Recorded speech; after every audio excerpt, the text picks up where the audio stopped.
Jag tycker faktiskt kunde slått in hans motionsskor, mamma. Men jag har, alltså alla redskapen och skorna, det står där sen i sovrummet till han. Tack så mycket! Har du sagt grattis till pappa? Nej, smaka det. Nu kommer sanningens ögonblick. Det var mina skor. Passa. Kiss. Ja, du med.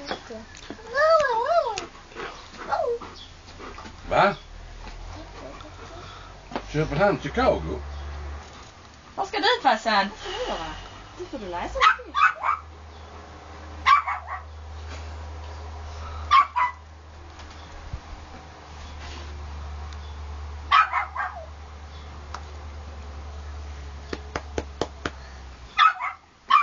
Nej, det är inte du. Jag sa till dig. Det är klart, alltså. Jävla snor. För baguette. Vad ska du? Nej, du ska inte bli ledsen. Du ska bli glad, Stefan. Så länge jag har känt det har du pratat om att du vill åka till han och se hur han har det. Va? Ja, Vi ska nu, pappa. vad ska vi göra nu?